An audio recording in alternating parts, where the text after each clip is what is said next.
Imagine a war where the enemy couldn't shoot back, where trained soldiers armed with machine guns went into battle against birds. And not just any birds, but massive 6 foot tall, flightless creatures with the stamina of marathon runners and the resilience of tanks. Sounds absurd, right? Yet in 1932, this actually happened in Australia. And here's the twist. The birds won, but how did the mighty Australian military lose to an army of emus?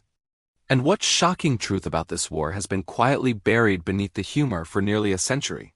Stick around, because the story you're about to hear will change the way you think about history, wildlife, and even human arrogance.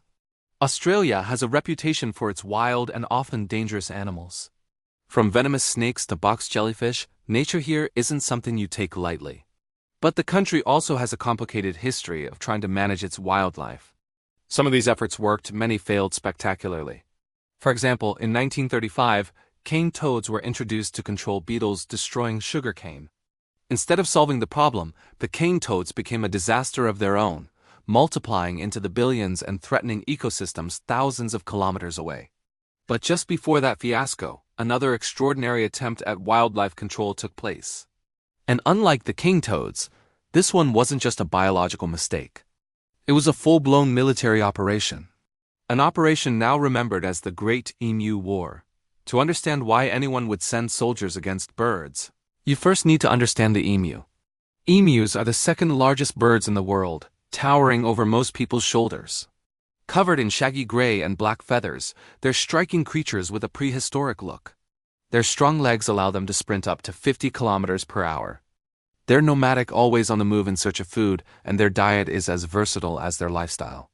They eat seeds, fruits, flowers, insects, even small animals.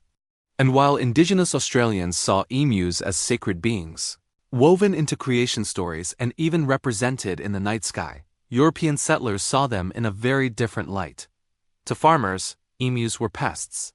Huge, unstoppable pests.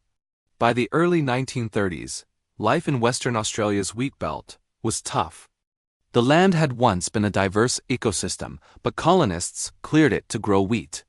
After World War I, many returning soldiers were encouraged to settle here and farm. But the 1930s brought economic depression, falling wheat prices, and broken government promises of subsidies.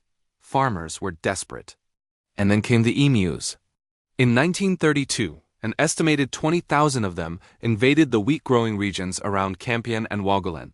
Why? Because the farmland looked like paradise to them. Fresh crops, water for livestock, and wide-open plains. To an emu, this was heaven. To the farmers, it was hell. Crops were trampled, fences meant to stop rabbits were destroyed, and livelihoods were in danger. The farmers petitioned the government for help. Many of them were former soldiers themselves, and they knew the power of machine guns. If they could just mow down the emus, the problem would be solved. At least that was the idea. The Minister of Defense, Sir George Pearce, agreed. And so, in November 1932, the Australian Army was mobilized. Against birds. The force was small but heavily armed. Major G.P.W. Meredith of the Royal Australian Artillery, along with Sergeant S. McMurray and Gunner J. O'Halloran, their arsenal? 2 Lewis machine guns and 10,000 rounds of ammunition. Their mission, to wipe out thousands of emus. The operation started badly. Rain had scattered the emus, making them difficult to target. On November 2nd, the soldiers attempted an ambush. Locals herded around 1,000 emus into range. It should have been a massacre. But as the first shots rang out, the machine gun jammed. Most of the birds scattered, vanishing into the brush. 2 days later, another ambush was attempted. This time, the soldiers opened fire on hundreds of emus.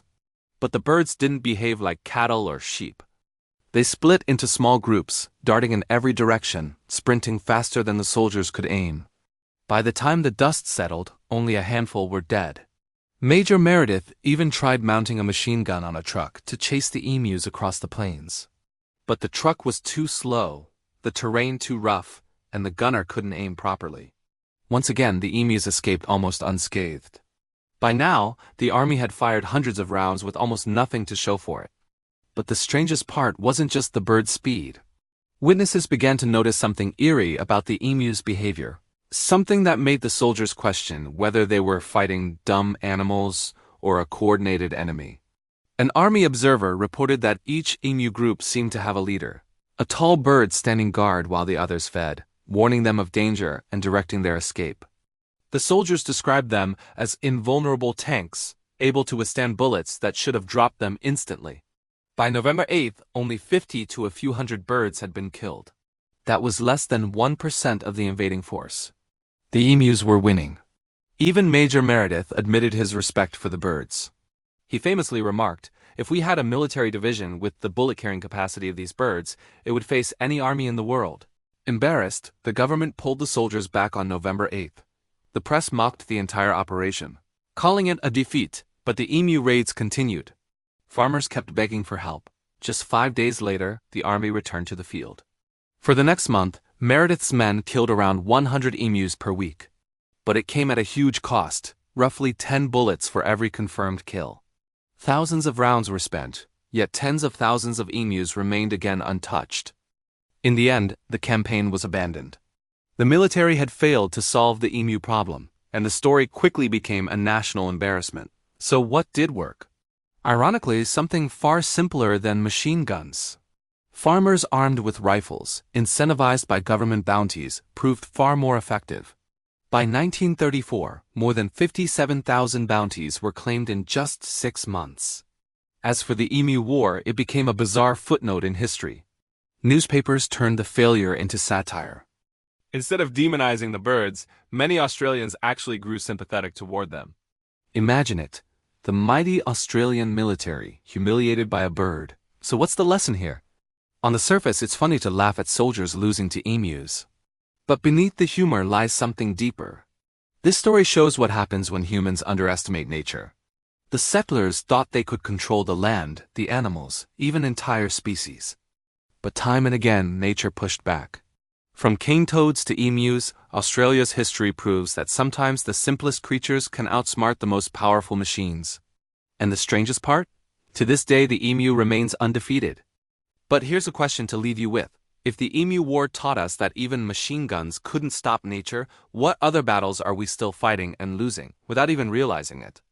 If you enjoyed this strange chapter of history and want to hear more stories where the bizarre meets the unbelievable, make sure to hit that like button and subscribe. It really helps the channel grow and lets me keep bringing you more stories. And don't forget to turn on the notification bell so you never miss the next video.